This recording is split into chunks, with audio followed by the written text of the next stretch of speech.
Hello, my name is Katie. Welcome back to my channel. I know it has been a while since I posted a video, and for that I am kind of sorry. But anyway, I'm here to do my January wrap-up, so let's dive in.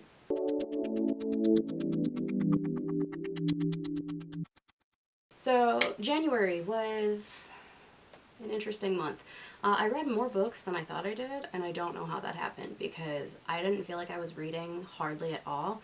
And yet I still managed to get, you know what? I need to scoot a little bit because I have like photos and stuff to put in. Okay, I think that should be good. So I read 13 books for a total of 4,973 pages. That is a 383 page per book average, which isn't bad. One of these days I'm going to go back and I'm going to compare like a year's worth and just to see, just because it's interesting. Okay, the main moods I read this month were dark, mysterious, and emotional, which I honestly think is pretty close to what I read every month. For pacing, I had 5 that were slow-paced, 5 that were medium-paced, and 3 that were fast-paced. Page numbers, I had 1 that was less than 300 pages, 10 that were between 300 and 499 pages, and then 2 that were 500 plus. I read 11 fiction books and 2 nonfiction, which is probably the fewest nonfiction I've read in a while. The genres I read from mainly were historical, thriller, and sci-fi, which I'm not at all surprised because that's basically all I read this month. Format, I had 7 books that I read physically, 4 that I listened to on audiobook, and then 2 that were ebooks. And for my star ratings, I had a 3.9 star average, which isn't bad. Interestingly, I had no 5-star reads this month. But we're gonna start lowest and then go up. So I have, oh, I should have looked up how to say this, Lady of Chao Ku? Anyway, the author is Laurence, yep. This is an interesting one. This is the latest book in the Royal Diaries series that I am still reading. That is taking me forever to get through, but it's okay because I enjoy them when I do read them. This is interesting because she is, okay, so this is, what is this, 8531?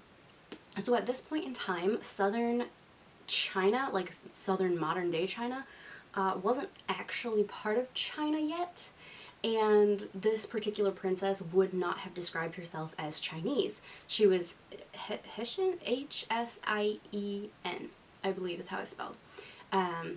So she was a princess in her own right, but she is not a Chinese princess as such. It's very, very interesting. The historical note in the back was super cool, because the author talks about being of a Chinese heritage and choosing, you know, this princess to research, and then realizing that she wasn't actually Chinese, and his whole like journey with that.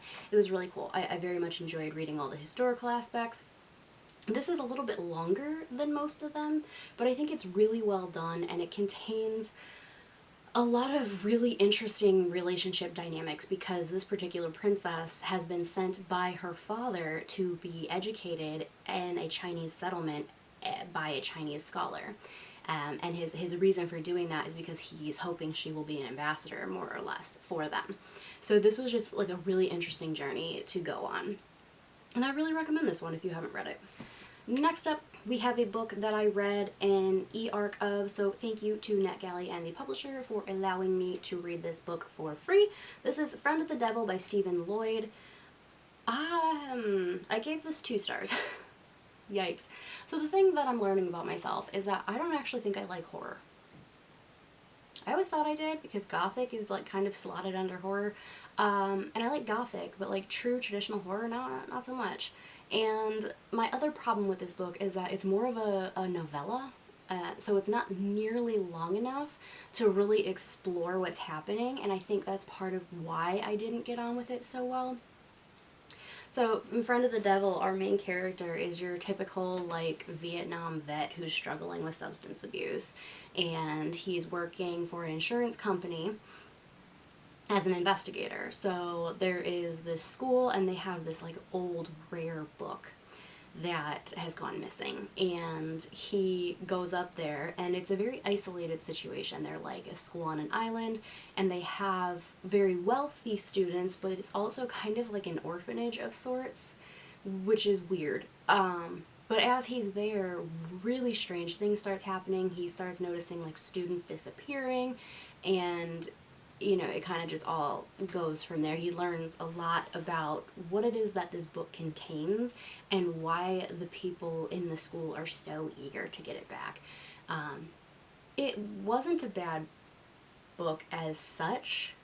I just really wish it had been longer, because there was so much that I thought was left unexplored, and so much that, like, there wasn't enough, like, material to really connect all the dots in the end, if that makes any sense. So I really just, my main complaint is that, like, I needed it to be longer, and I definitely could have given it maybe 4 stars. Okay, next is another 2-star. This is The Lying Game by Ruth Ware. Was this easy to read? Yes. Did I like it? Not really. There was just... Ruth Ware, I'm noticing, really likes to use this trope of something terrible happened to the woman when she was 16, and even though she's now in her 30s, she's carried it with her all this way. And, like, that's the crux of the whole plot twist, usually. And I don't understand why that is. Like, I barely remember being, like, 16, and at this point in my life, there's not a single thing that I think is holding me back from actual life, because I grew up and I let it go. And pretty much everybody I know of is the same way. So I think she relies on that a little too heavily, because this is centered on this group of girls. I think there's 4 of them, and they were at this boarding school together, and, like, 2 of them had known each other previously because they had been there the prior semester, and then the other 2 were new, and I'm pretty sure they only had, like, a school year together.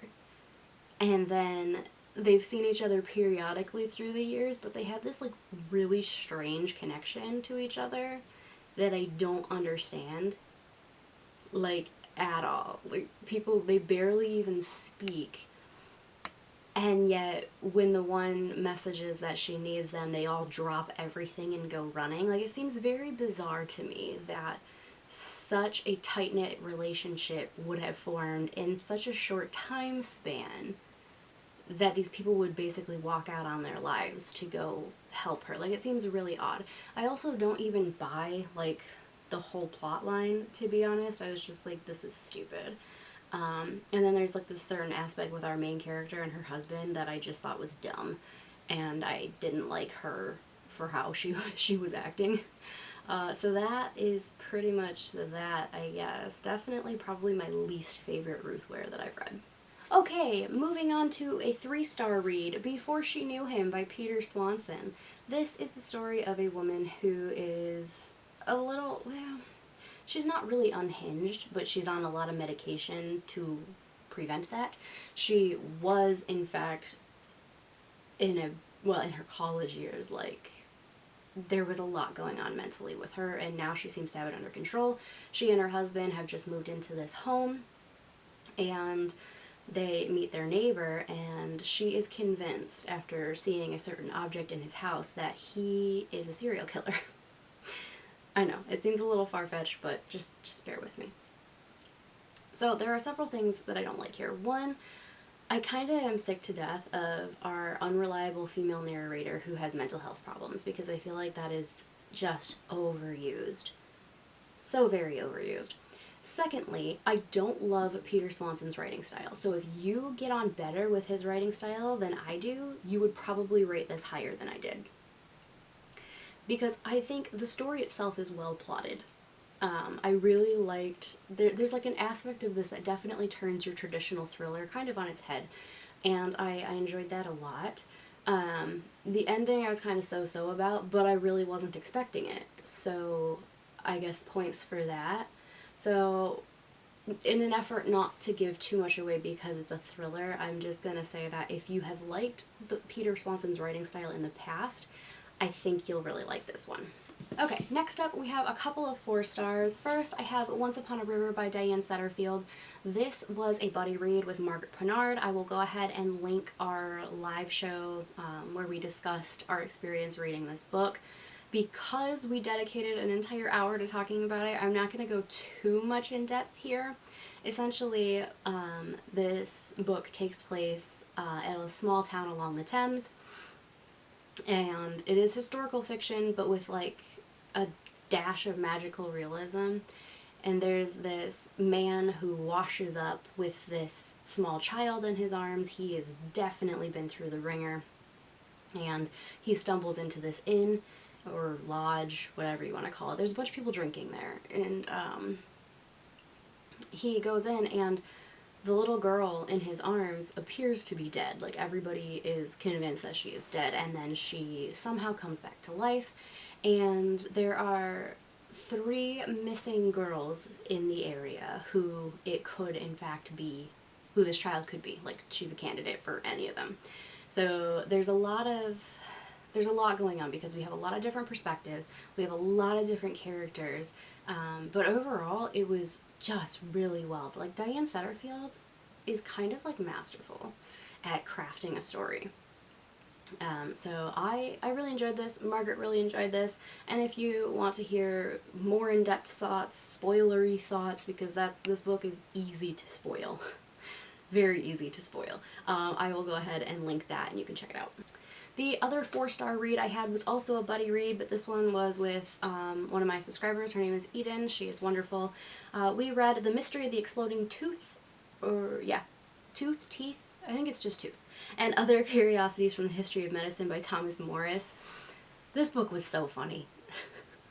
So the way that the author has kind of set this up is a lot of it is you're reading like excerpts from these historical, like, interesting medical cases that the doctors have written up, and then the author kind of like butts in, sometimes with explanations, sometimes just with like his opinion or his actual reaction to what is like happening there, and it just, such a good sense of humor, this guy. I will definitely read more from him. But yeah, I mean, it's pretty much what the title says it is.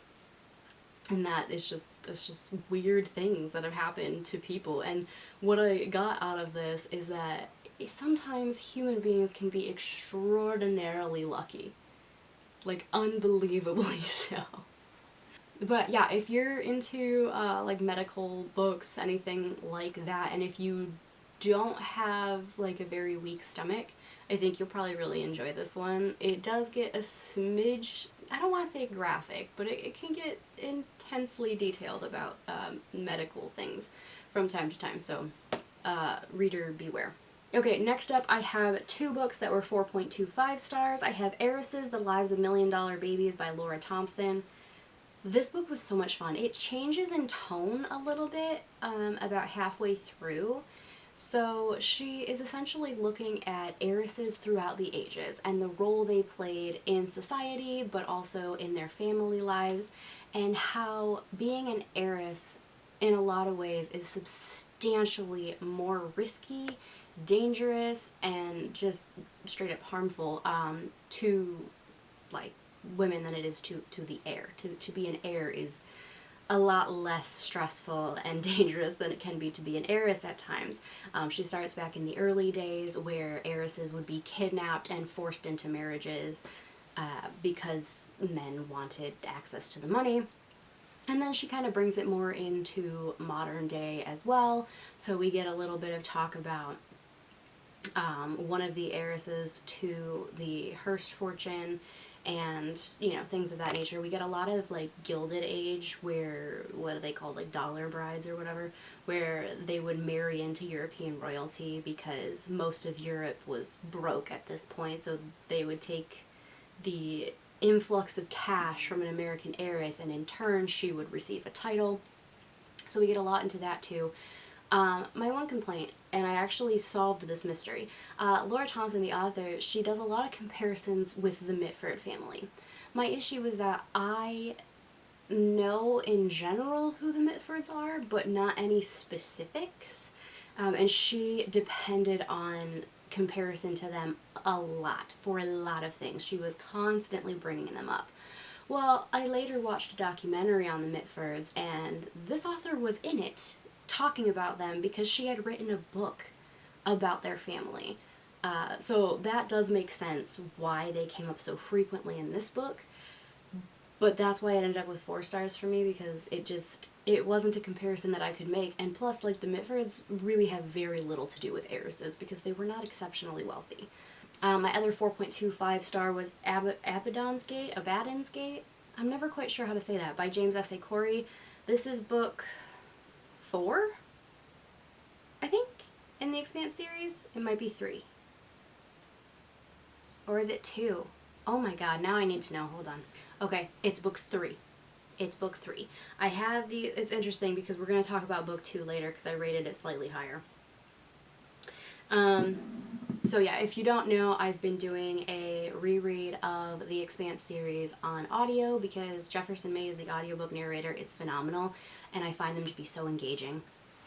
So I did that. I think, I'm not sure if I raised or lowered my star rating on this one. I honestly can't remember. And it's book 3, so like I can't even give you like plot points. And I've definitely explained the basic plot of The Expanse, like, in every other video I post. So we're just gonna leave it at that. Next up, I have two books that I rated 4.5 stars. The first is Katharine Parr, The Sixth Wife by Alison Weir. I finally finished it. This was from the Six Tudor Queens series that Alison Weir wrote. I was waiting on this. This came out last June, I want to say, and I finally got around to reading it.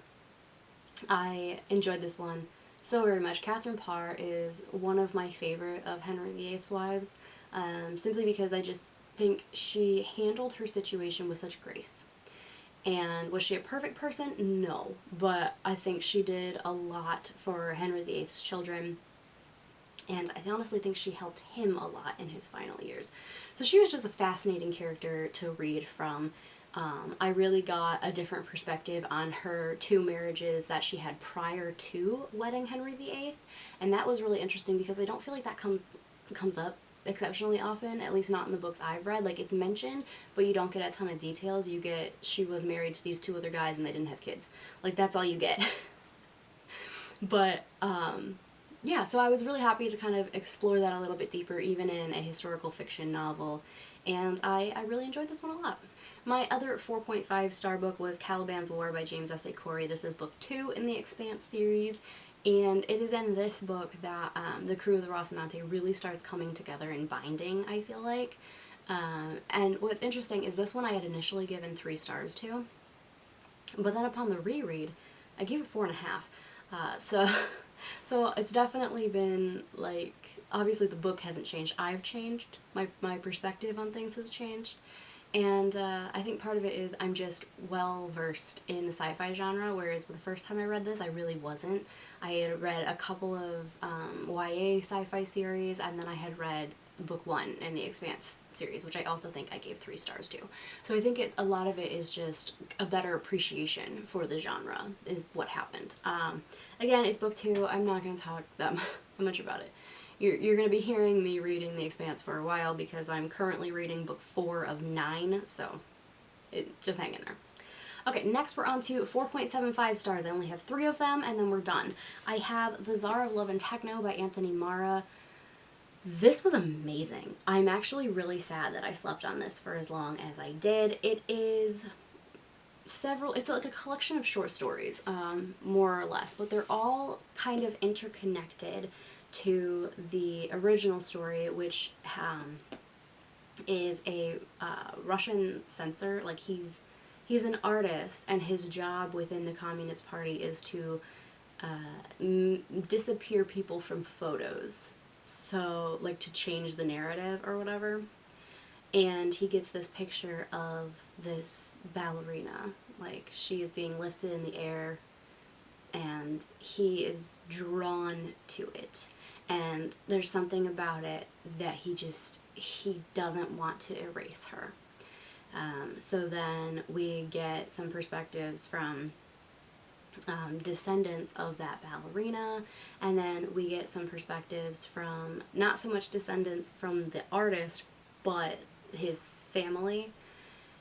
And there was just so much in here that just blew my mind. There was so much in here about Siberia. There was so much in here about like Stalin's reign of terror, but it brings us up to present day, which I found very interesting because reading about Siberia, even in like the 90s and stuff, still for some reason feels like it's very old. Like, I just don't feel like Siberia is necessarily moving as fast as the rest of the world sometimes. So it was just really interesting to read that because I don't think I've ever read that before. So that was really cool. And then as, you know, each story gets going, discovering how it connects back to the picture of the ballerina was really, really cool. And I enjoyed that a lot. There was so much in here. So much in here. And then the ending, like, hurt me a little bit, but that's okay. That's okay. Books do that sometimes. Another lovely Russian read, Our Woman in Moscow by Beatriz Williams. This was really good too. This had me like hooked because there are two perspectives here. We have twin sisters, and like I'm kind of a sucker for anything with twins, but Ruth McAllister has gotta be one of the most amazing women I have ever read a perspective from. She is brash, she is ballsy, she is a boss. I just can't get enough of her and her incredible story. So essentially what happens is Ruth receives a postcard and a letter, I believe, from her sister Iris. Now, Iris disappeared from the UK years before, like 12 years before or something like that. And 7 years before? It doesn't matter. It was a while, and she and Ruth hadn't spoken, but she gets a letter from her sister requesting that she come stay with her in Moscow for the birth of her fourth child because she's always had trouble with childbirth and she wants her sister to help. And Ruth thinks this is really weird because they haven't spoken in a long time, but then she is contacted by an agent from the CIA and we kind of discover how Iris ended up in Moscow, the situation that went down with her husband, and how she got to where she is now. And then Ruth is in their present day, which is like the 1950s, and she is going to Moscow essentially to try and get her sister out. Fabulous. It was so good. I loved everything about Ruth's point of view. I just loved her as a character so very, very much, and I could probably gush about this book for a lot longer, but then I start getting afraid that I'm going to give away things like too much. I don't want to do that. I want you all to be able to experience it for yourself. The final book that I read, also 4.75 stars, was The Bride Test by Helen Hoang. This was everything I wanted it to be. This was utterly charming. It made me laugh. It made me like feel things in my heart. And I just adored this. So our main character that we're following, Esme is like the name she takes on when she comes to America. She lived in Vietnam with her daughter and her mother and her grandmother, and she meets this woman while she is cleaning at a hotel. And the woman is looking for a husband for her son, and she is drawn to Esme. So she talks to Esme, and they kind of make a deal where essentially she is going to come to the United States as a prospective bride for Kai, and hopefully they will get married. Now Kai, I believe, I'm not sure exactly. It's like a high-functioning form of autism. It's not like Asperger's anymore. I'm not sure what they call it now. If you know, go ahead and leave it in the comments. I would appreciate that. So he is a little bit... He likes things to be done a certain way. He has ways he likes things to be done. He has ways he prefers to be approached because sometimes things are just too much. And like, I totally get that. I am not, quite as sensitive to things as he is, but I can understand like certain touch being overwhelming, certain level of noise being overwhelming. And this is them getting to know each other, and it's, you know, it's a romance, so there is some romancing happening, and there is a certain discussion about pleasing women in the bedroom that I thought was hysterical. I loved it. I was so glad Helen Hoang included it because it like made my whole day.